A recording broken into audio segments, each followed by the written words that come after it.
اسلامی تاریخ گواہ ہے کہ جن ماؤں نے اپنے بچوں کی صحیح تربیت کی ہے ان نوجوانوں نے دنیا میں انقلاب برپا کیا ہے، اور جن ماؤں نے اپنے بچوں کی صحیح تربیت نہیں کی ہے، چاہے وہ انبیاء کی زوجیت میں رہی ہوں، اب ان کے بچے کامیاب نہیں ہوئے ہیں۔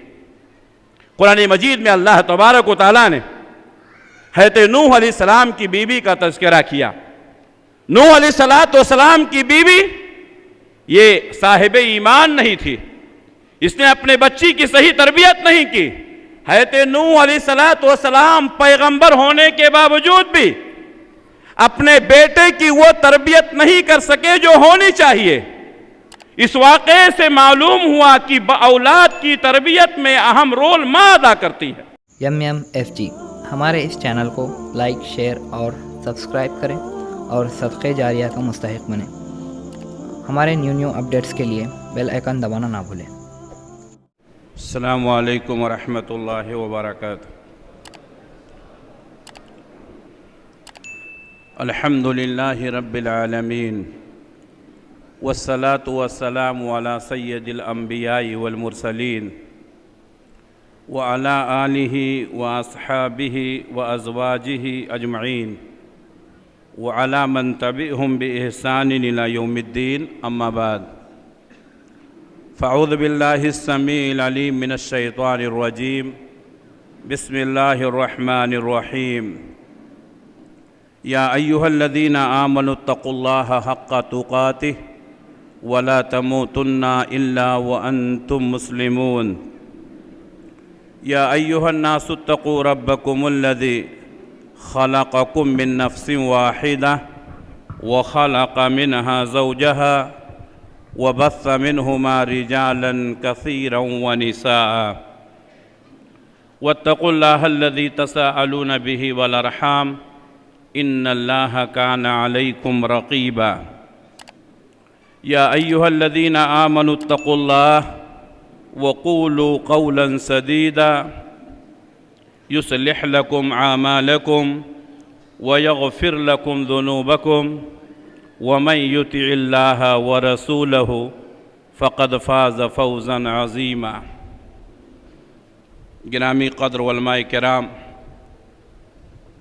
جماعت و جمعیت کے ذمہ داران، دور اور نزدیک سے تشریف لائے ہوئے عزیز ساتھیوں، دوستوں، بزرگوں، پردہ نشین ماؤں اور بہنوں، آج کا یہ پروگرام بتاریخ 22 اکتوبر 2023 بروز اتوار آپ کے اس شہر ملکال مورو ضلع چترا درگا میں منعقد ہے، جس کی نگرانی صوبائی جمعیت اہل حدیث کرناٹک و گوا کر رہی ہے۔ مجھ سے پہلے کئی علماء کرام نے آپ حضرات سے خطاب کیا ہے۔ اللہ سے دعا ہے کہ اللہ تعالیٰ تمام کی خدمات کو قبول فرمائے۔ آپ حضرات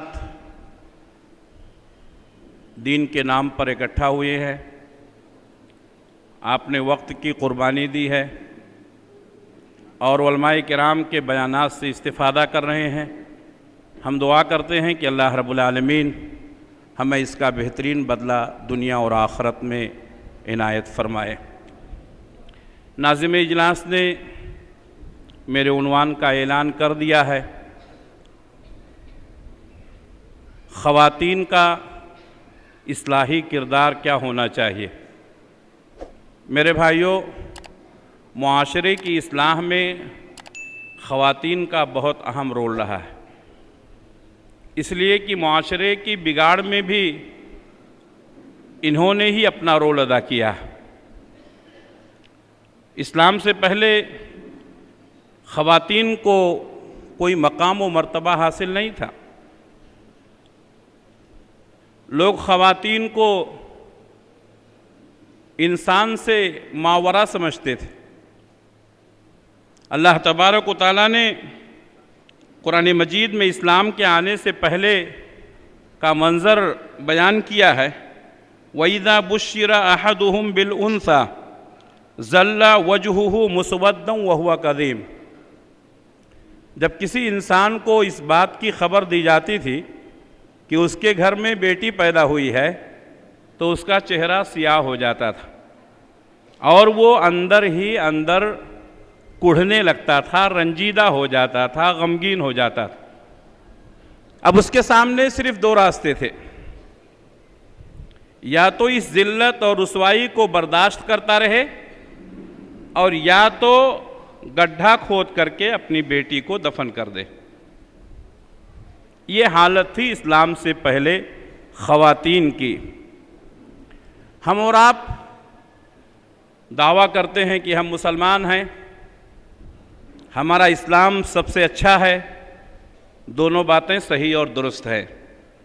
ہمارا اسلام سب سے اچھا مذہب ہے اور ہم مسلمان ہیں، لیکن مسلمانوں کا ایک بڑا طبقہ ہے جو آج بھی بیٹی کی پیدائش پر اسی تاثر کا اظہار کرتا ہے جو زمانے جاہلیت میں جاہل لوگ کیا کرتے تھے۔ کتنے لوگ ایسے ہیں کہ اگر ان کے گھر میں بیٹی پیدا ہو جائے تو بہت پریشان ہو جاتے ہیں، اور بعض لوگ تو ڈاکٹر سے مل کر کے کہتے ہیں اس کو ختم ہی کر دو۔ میرے بھائیوں، بیٹا دینا، بیٹی دینا یہ اللہ کے اختیار میں ہے۔ اللہ تبارک و تعالیٰ جس کو چاہتا ہے بیٹا دیتا ہے، جس کو چاہتا ہے بیٹی دیتا ہے، جس کو چاہتا ہے بیٹا اور بیٹی دونوں دیتا ہے، اور جس کو چاہتا ہے اللہ تعالیٰ مانجھ رکھ دیتا ہے۔ یہ اللہ کی بہت بڑی نعمت ہے۔ ہمارے گاؤں کا خود کا واقعہ ہے۔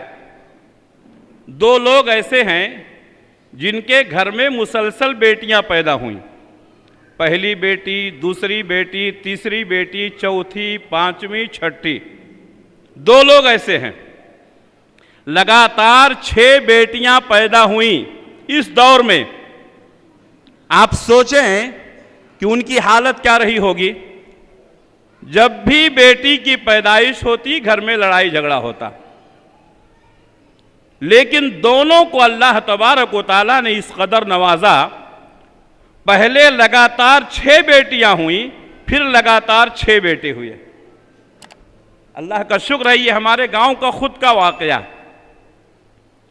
12 بچے پیدا ہوئے، 6 بیٹے 6 بیٹیاں، دوسرے کو بھی 6 بیٹیاں 6 بیٹے۔ اللہ تبارک و تعالیٰ جس کو چاہتا ہے عطا کرتا ہے۔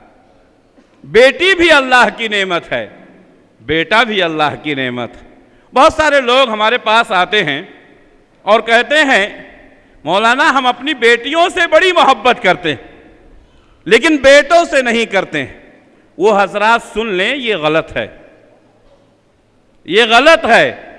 بیٹوں سے بھی محبت کرنا ہے، بیٹیوں سے بھی محبت کرنا ہے۔ جو لوگ بیٹوں سے محبت کرتے ہیں بیٹیوں سے نہیں کرتے ہیں وہ بھی غلط کرتے ہیں، اور جو لوگ بیٹیوں سے محبت کرتے ہیں بیٹوں سے نہیں کرتے ہیں وہ بھی غلط کرتے ہیں۔ دونوں ہماری اولاد ہے، دونوں سے محبت کرنی چاہیے۔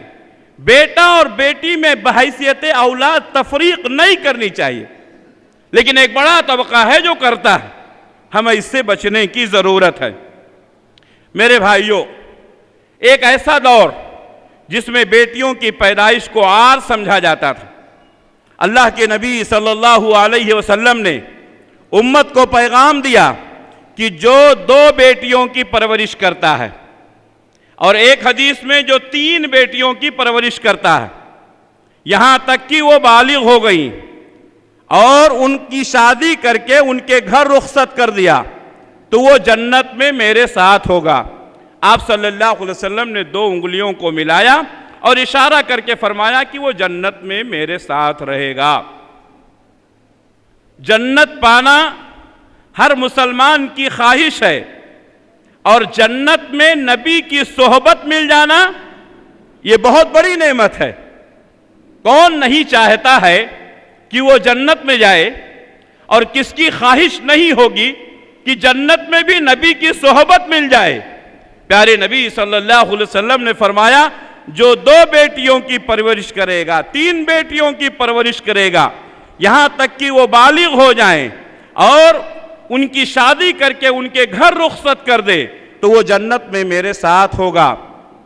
ایک اور حدیث میں اللہ کے نبی صلی اللہ علیہ وسلم نے فرمایا، حضرت عائشہ صدیقہ رضی اللہ تعالیٰ عنہ کہتی ہیں کہ ایک خاتون آئی ان سے ملاقات کے لیے، آپ کے گھر میں کھجور تھا، کھجور اس خاتون کے سامنے پیش کر دیا، وہ خاتون نے کھجور کے 2 ٹکڑے کیے، ان کے ساتھ میں 2 بیٹیاں تھیں، کھجور کے 2 ٹکڑے اپنے دونوں بیٹیوں کے حوالے کر دیا اور اس خاتون نے خود کچھ نہیں کھایا۔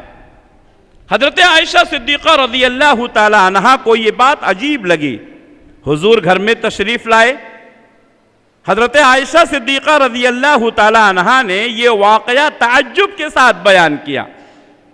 اس وقت پیارے حبیب نے فرمایا، جو ان بیٹیوں کے ذریعے سے آزمایا جاتا ہے اور اس پر وہ صبر کرتا ہے، ان کی بہترین تربیت کرتا ہے، تو یہ بیٹیاں اس کے لیے جہنم سے دیوار بن جائیں گی، آڑ بن جائیں گی، جہنم میں جانے نہیں دیں گی۔ یہ ہے اسلام میں بیٹیوں کی فضیلت۔ اسلام نے خواتین کو بہت اونچا مقام دیا۔ میں یہ کہوں کہ یہ پستی کی انتہا تک پہنچی ہوئی تھی، اسلام نے ان کو وہ مقام دیا جو کسی دھرم اور مذہب نے نہیں دیا۔ اور اللہ تبارک و تعالیٰ نے فرمایا، من عمل صالحا، جس نے کوئی نیک کام کیا، چاہے وہ مرد ہو یا عورت، من عمل صالحا من ذکر او انثى وهو مؤمن فلنحینہ حیاۃ طیبہ، جو شخص نیک کام کرے گا، چاہے وہ مومن مرد ہو یا عورت، ہم اس کو بہترین زندگی دیں گے، شرط یہ ہے کہ وہ مومن ہو۔ اگر ہم نماز پڑھیں گے ہمیں نماز کا ثواب ملے گا، خاتون نماز پڑھیں گی ان کو بھی نماز کا ثواب ملے گا، ہم صدقہ کریں گے ہم کو ثواب ملے گا، کوئی خاتون کریں گی ان کو بھی ثواب ملے گا، ہم حج کریں گے ہم کو ثواب ملے گا، کوئی خاتون کریں گی ان کو بھی ملے گا، ہم صدقہ و خیرات کریں گے ہم کو ثواب ملے گا، خاتون کریں گی ان کو بھی ملے گا، ہم قرآن مجید کی تلاوت کریں گے ہم کو ثواب ملے گا، کوئی خاتون کریں گی ان کو بھی ملے گا۔ اللہ کے یہاں عمل میں کسی طرح کی کوئی تفریق نہیں ہے، اللہ دونوں کو برابر کا اجر دیتا ہے۔ میرے بھائیوں، آتا ہوں میں اصل موضوع کی طرف۔ جب سماج اور معاشرے میں اسلام نے خواتین کو یہ مقام دیا تو خواتین نے بھی وہ کردار ادا کیے جو مردوں نے کیا۔ میں اگر یہ بات کہوں کہ معاشرے کی اصلاح میں سب سے اہم کردار خواتین کا ہے تو یہ بات غلط نہیں ہوگی۔ آج ہمارے سامنے یہ جو شکلیں ہیں، آج ہمارے سامنے جو اتنی بڑی تعداد ہے، ہم سب اپنی ماں کے پیٹ سے پیدا ہوئے ہیں، اور ماں کی تربیت کیسی ہے ویسی ہی ہماری زندگی کا عمل ہے۔ اور اللہ رب العالمین کا شکر ادا کرتا ہوں میں اس بات پر کہ میری ماں نے میری اچھی تربیت کی ہے، میرے ماں باپ نے میری اچھی تربیت کی ہے، مجھے دین کا علم سیکھنے کے لیے انہوں نے چنا، دینی اداروں میں بھیجا۔ یہ ہمارے ماں باپ کا ہمارے اوپر احسان ہے، اور اللہ تبارک و تعالیٰ نے ہماری قسمت میں یہ لکھا تھا، آج ہم آپ کے سامنے گفتگو کر رہے ہیں۔ یقیناً یہ ایک ماں کی تربیت ہے۔ آج جتنی بڑی تعداد جو ہمارے سامنے بیٹھی ہے، یہ ماؤں کی تربیتوں کا اثر ہے۔ جب ایک ماں اپنے بچے کی صحیح تربیت کرتی ہے تو وہ بچہ دیندار ہوتا ہے، اللہ والا ہوتا ہے، یہیں سے معاشرے کی اصلاح شروع ہوتی ہے۔ ماں کا دودھ جب پاکیزہ ہوگا، ماں کا خون جب پاکیزہ ہوگا تو اولاد صالح اور نیک پیدا ہوگی۔ اسلامی تاریخ گواہ ہے کہ جن ماؤں نے اپنے بچوں کی صحیح تربیت کی ہے، ان نوجوانوں نے دنیا میں انقلاب برپا کیا ہے، اور جن ماؤں نے اپنے بچوں کی صحیح تربیت نہیں کی ہے، چاہے وہ انبیاء کی زوجیت میں رہی ہوں، اب ان کے بچے کامیاب نہیں ہوئے ہیں۔ قرآن مجید میں اللہ تبارک و تعالیٰ نے حضرت نوح علیہ السلام کی بیوی کا تذکرہ کیا۔ نوح علیہ السلام کی بیوی یہ صاحب ایمان نہیں تھی، اس نے اپنے بچی کی صحیح تربیت نہیں کی۔ حضرت نوح علیہ السلام پیغمبر ہونے کے باوجود بھی اپنے بیٹے کی وہ تربیت نہیں کر سکے جو ہونی چاہیے۔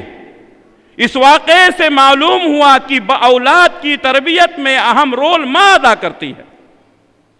ایک نبی کی اولاد ہونے کے باوجود بھی نوح علیہ السلام کا بیٹا حالت کفر میں رہا، اور جب اللہ کا عذاب آیا پوری دنیا غرق ہو گئی سوائے ان لوگوں کے جو کشتی نوح میں تھے، تو کنعان نوح علیہ السلام کا بیٹا بھی ڈوبنے والوں میں سے تھا۔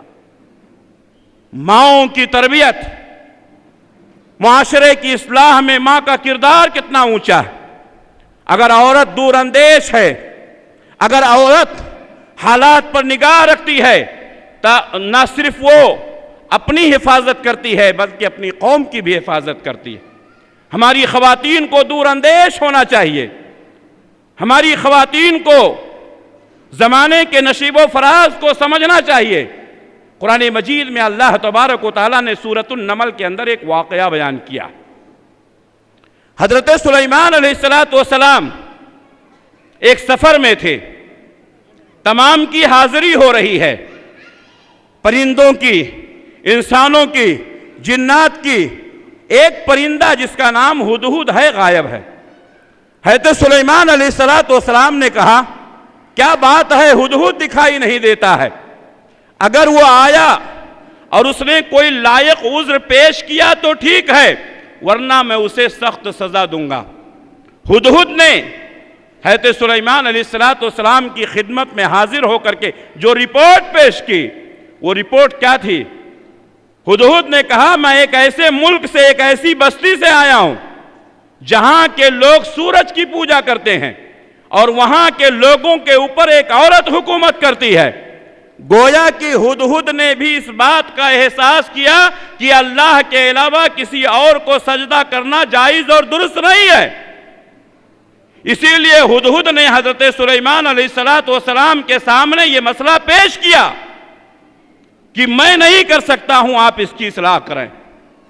ہدہد پرندے نے اس بات کو بھی محسوس کیا کہ کسی ملک کی حکمرانی عورت کے لیے زیبا نہیں دیتا ہے، اس لیے اس معاملے کو حضرت سلیمان علیہ السلام کی خدمت میں پیش کیا۔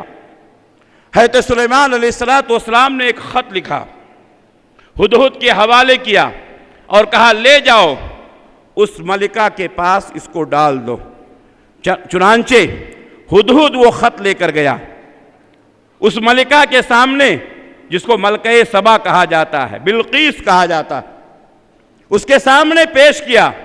اس نے خط پڑھا، اپنے مشورہ کرنے والوں کو، اعوان و انصار کو جمع کیا اور کہا کہ سلیمان کی طرف سے ایک خط آیا اور سلیمان نے اس طرح کی بات کہی ہے۔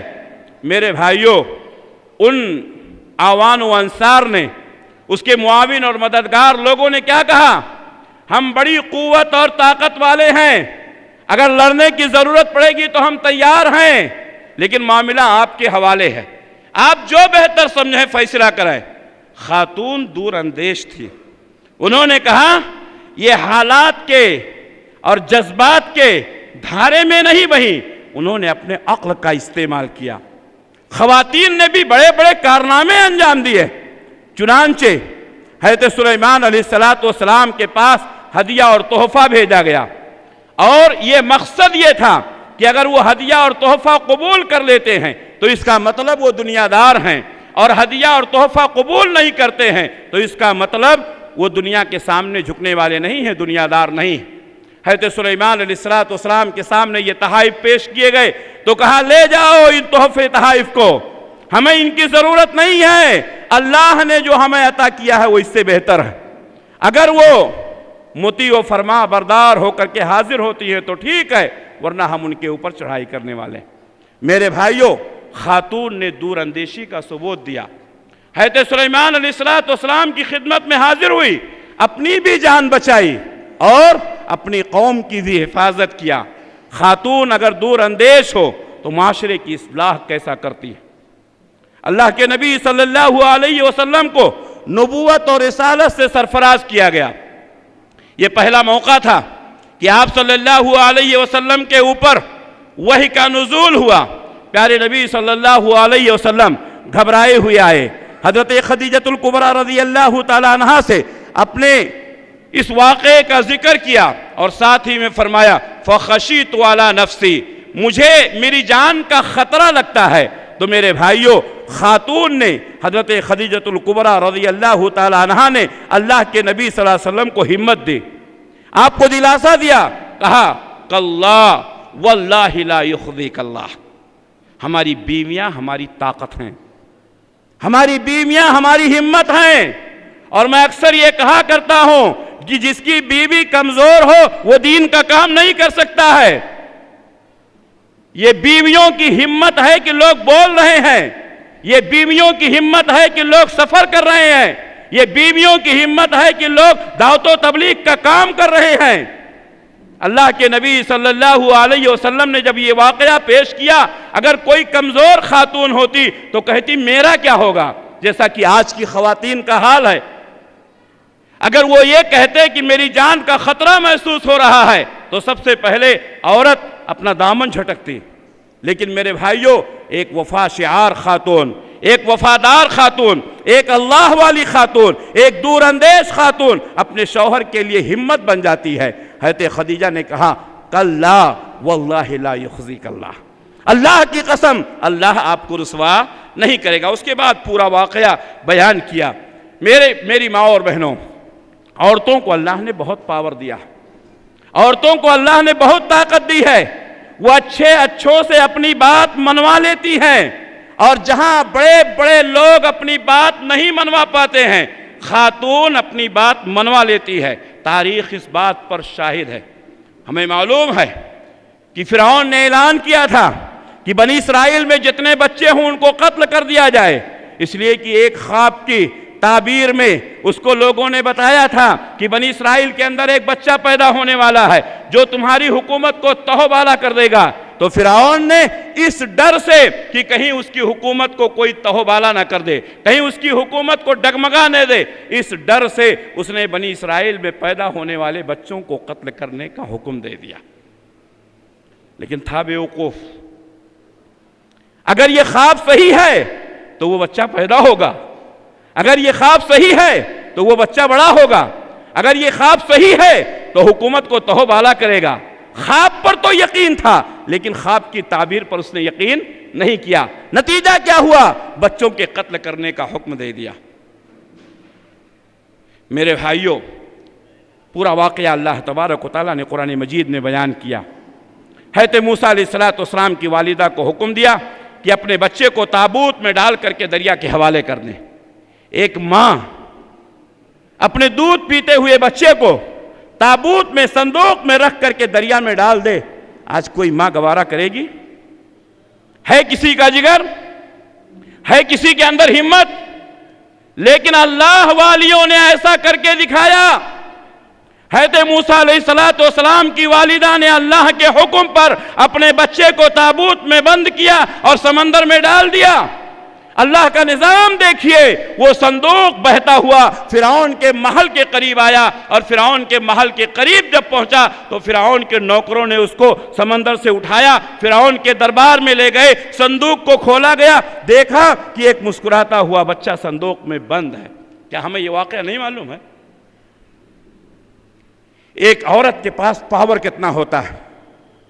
جس بچے کے ڈر سے فرعون نے ہزاروں بچوں کو قتل کروایا، اللہ تعالیٰ کا نظام دیکھیے، اسی بچے کو اللہ تعالیٰ نے فرعون کے دربار میں بھیجا اور فرعون کے دربار میں پرورش کا انتظام بھی کیا۔ اللہ اکبر! یہ ہے ہمارے رب کی شان، یہ ہے ہمارے رب کی شان۔ فرعون نے قتل کرنا چاہا، وہ فرعون جو کسی کی بات نہیں سنتا تھا۔ آسیہ نے کہا نہیں، اس بچے کو قتل نہیں کرنا ہے، اس کو ہم اپنی اولاد بنائیں گے، اس کو ہم اپنا بیٹا بنائیں گے۔ میری ماں اور بہنوں، اگر عزم و ہمت ہے تو اپنے شوہروں کی اصلاح کرو۔ اس قوم کی ماؤں نے اپنے شوہروں کی اصلاح کی ہے۔ میرے بھائیوں، جس سے ڈر کر کے فرعون نے ہزاروں بچوں کا قتل کروایا، اللہ کا نظام اسی کی دربار میں، اسی کی بیوی کی تربیت میں اللہ تعالیٰ نے موسیٰ علیہ السلام کی پرورش کی۔ موسیٰ کو بات ماننی پڑی۔ عورت کے پاس بہت پاور ہوتا ہے۔ یہاں کتنے لوگ بیٹھے ہیں، ہم اپنی بیوی کی بات مانتے ہیں کہ نہیں؟ مانتے ہیں نہیں؟ میری ماں اور بہنوں، جب تمہارے شوہر تمہاری بات مانتے ہیں تو ان کو اچھی باتیں منواؤ۔ معاشرے کی اصلاح میں عورتوں نے بہت اہم کردار ادا کیا ہے، بچوں کی صحیح تربیت کی ہے۔ ایک خاتون نے حضرت امام بخاری رحمت اللہ علیہ کی کیسی تربیت کی، کیسی تربیت کی، اللہ سے دعائیں کی، تہجد میں دعائیں کی، اور اللہ سے کہا کہ اے اللہ میری اس اولاد کے لیے، اس اولاد کو دین کی خدمت کے لیے تو چن لے، میں اس اولاد کو تیرے دین کی خدمت کے لیے وقف کرتی ہوں۔ اللہ تبارک و تعالیٰ نے حضرت امام بخاری رحمت اللہ علیہ کو اللہ کے نبی صلی اللہ علیہ وسلم کی حدیثوں کی خدمت کے لیے چن لیا۔ وہ مائیں قابل مبارکباد ہیں جو اپنے بچوں کو دین سکھاتی ہیں، جو اپنے بچوں کو دینی تعلیم سکھاتی ہیں، جو دینی تعلیم میں سے دلچسپی رکھتی ہیں۔ خواتین بہت اہم رول ادا کر سکتی ہیں۔ خواتین انسان کی بڑی طاقت ہے۔ حضرت ابراہیم علیہ السلام کا واقعہ ہم بار بار سنتے ہیں کہ حضرت ابراہیم علیہ السلام نے اپنی بیوی ہاجرہ اور بیٹے اسماعیل کو مکہ کی اس بے آب و گیاہ میدان میں لے جا کر کے چھوڑ دیا۔ اللہ کے حکم سے چھوڑ کر کے وہاں سے واپس ہوئے۔ ہم نے یہ سنا ہے، ہم یہ جانتے ہیں کہ حضرت ابراہیم علیہ السلام جب واپس ہونے لگے تو حضرت ہاجرہ علیہ السلام نے حضرت ابراہیم علیہ السلام کو دوڑ کر پکڑ لیا اور کہا کیا اللہ تعالیٰ نے اسی بات کا حکم دیا ہے؟ کیا اللہ نے اسی بات کا حکم دیا ہے؟ حضرت ابراہیم نے کہا ہاں، اللہ نے اسی بات کا حکم دیا، اللہ نے اسی بات کا حکم دیا۔ اللہ کا نام سن کر کے حضرت ہاجرہ کا ایمان مضبوط ہو گیا اور انہوں نے کہا جائیے آپ، اللہ ہماری حفاظت کرے گا، اللہ ہمیں ضائع نہیں کرے گا۔ اگر اللہ نے یہ حکم دیا ہے کہ اپنی بیوی اور بچے کو بے آب و گیاہ میدان میں چھوڑ دیں تو ہمیں اللہ کی ذات پر یقین ہے اللہ ہم کو ضائع نہیں کرے گا۔ اور اللہ تبارک و تعالیٰ نے ضائع نہیں کیا، بلکہ اللہ تبارک و تعالیٰ نے ان سے ایسا کام لیا کہ آج پوری دنیا یاد کرتی ہے۔ حضرت ابراہیم علیہ السلام چھوڑ کر چلے آئے تھے، اس دوران حضرت اسماعیل کی تربیت کس نے کی تھی؟ حضرت ہاجرہ نے کی تھی۔ اور جب حضرت ابراہیم علیہ السلام واپس آئے اور اللہ تبارک و تعالیٰ نے حکم دیا کہ اپنے بیٹے اسماعیل کو میری راہ میں ذبح کرو، تو حضرت اسماعیل علیہ السلام کو ذبح کرنے کے لیے حضرت ابراہیم تیار ہوئے تو حضرت اسماعیل نے کیا کہا تھا؟ یا ابت افعل ما تؤمر ستجدنی انشاءاللہ من الصابرین۔ یہ تربیت کس نے کی تھی؟ یہ فیضان ادب تھا یا مکتب کی کرامت تھی؟ سکھائی کس نے اسماعیل کو آداب فرزند؟ یہ ایک ماں کی تربیت تھی، یہ ایک ماں کی تربیت تھی۔ میری ماں اور بہنوں، آج معاشرے میں آپ کی ضرورت ہے، آپ کی اصلاح کی ضرورت ہے۔ آج فضول خرچیاں، آج مردوں کے یہاں چوری چماری، دوسروں کا دھوکہ، دوسروں کا مال ہڑپ کر لینا، یہ انسان کس لیے کر رہا ہے؟ اپنی اولاد کے لیے، اپنی بیوی بچوں کے لیے کر رہا ہے۔ ہم چاہتے ہیں کہ ہماری مائیں اور بہنیں اپنے شوہروں سے یہ کہیں ہم روکھا پھیکا کھا لیں گے، ہم موٹا جھوٹا پہن لیں گے، لیکن ہمیں حرام کمائی کی ضرورت نہیں ہے۔ اگر ایک خاتون کی طرف سے یہ پیغام اس کے شوہر کو جائے کہ اللہ ہمیں جو کچھ بھی دے گا ہم روکھا پھیکا کھا لیں گے، ہم موٹا جھوٹا پہن لیں گے، لیکن ہمیں حرام کمائی کی ضرورت نہیں ہے، شوہر حرام کمائی کے قریب نہیں جائے گا۔ لیکن آج ہم نے دیکھا ہے، ہم نے محسوس کیا ہے، آج انسان اپنے بیوی بچوں کی خاطر غلط کام کرتا ہے، چوری کرتا ہے، دھوکہ دیتا ہے، لوگوں کا مال ناحق طور پر ہڑپ کرتا ہے، اور ہماری مائیں اور بہنیں دوسروں کو دیکھ کر کے فضول خرچیاں کیسے کرتی. شادی بیاہ میں جو جوڑا تیار ہوتا ہے، دلہن کی چھوڑیے، دولہا کی چھوڑیے، شادی بیاہ کے موقع پر اچھے کپڑے پہننا شریعت نے اس کی اجازت دی ہے، اس میں کسی طرح کا کوئی اختلاف نہیں ہے. لیکن عام خواتین جو جوڑا تیار کرتی ہیں، عام خواتین کے لیے شادیوں میں شرکت کے لیے وہ جوڑے ہمارے یہاں 25,000 50,000 کے تیار کیے جائیں، عام عورتوں کے. یہ فضول خرچی نہیں ہے؟ آپ اپنے شوہروں کے اوپر دباؤ نہیں ڈالتی ہیں؟ بیچارہ مجبور ہوتا ہے، اس کی اوقات نہیں ہے، اپنی بیوی کے ارمانوں کو رکھنے کے لیے وہ پریشان ہوتا ہے. اور میں بتاتا ہوں، جو جوڑا جتنا زیادہ قیمتی ہوتا ہے سب سے کم وہی استعمال ہوتا ہے. معمولی کپڑا خواتین روز پہنتی ہیں، جو 50,000 کا 1,00,000 کا جوڑا تیار کیا جاتا ہے، ایک بار پہنتی ہیں، 2 بار پہنتی ہیں، تیسری بار نہیں پہنتی ہے. خواتین کی سوچ، یہی جوڑا اگر بار بار پہنیں گے تو لوگ کیا کہیں گے؟ لگتا ہے ایک ہی ہے. جوڑا کتنا قیمتی ہوتا ہے اتنا کم استعمال ہوتا ہے. یہ ایک حقیقت ہے جو ہمیں ماننا ہوگا.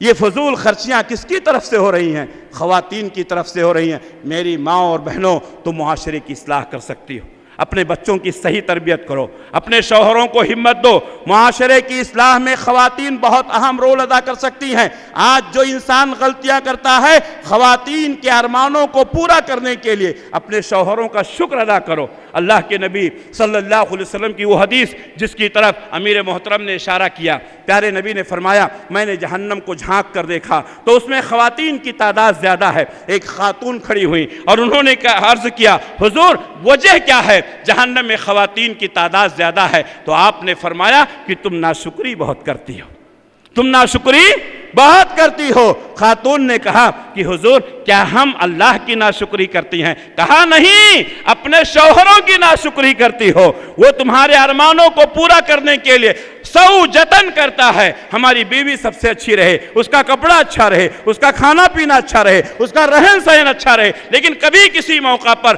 اگر تمہاری خواہش پوری نہیں ہوتی ہے تو تم یہی کہہ دیتی ہو، جب سے میں تیری زوجیت میں آئی ہوں میری زندگی اجیرن ہو گئی. یہ ناشکری ہے. یہ جملہ ہر خاتون اپنے شوہر سے کہتی ہے. پیارے نبی کی حدیث سن لو، اسی جملے کی بنیاد پر ہمارے نبی نے فرمایا جہنم میں عورتوں کی تعداد زیادہ ہے. میں اللہ سے دعا کرتا ہوں کہ اللہ رب العالمین ہماری ماں اور بہنوں کو صحیح سمجھ عطا فرمائے، معاشرے کی اصلاح میں ایک اچھا کردار ادا کرنے کی توفیق عنایت فرمائے. اللہ ہم سب کو سچا پکا مسلمان بنائے، نبی کی سنتوں پر عمل کرنے کی توفیق عنایت فرمائے. بدعات و خرافات سے اللہ ہم سب کی حفاظت فرمائے. اللہ جب تک دنیا میں رکھے اسلام پر قائم رکھے، خاتمہ ہو تو ایمان بالخیر پر ہو. ربنا تقبل منا انك انت السميع العليم وتب علينا انك انت التواب الرحيم برحمتك يا ارحم الراحمين. آمين. والسلام علیکم ورحمۃ اللہ وبرکاتہ.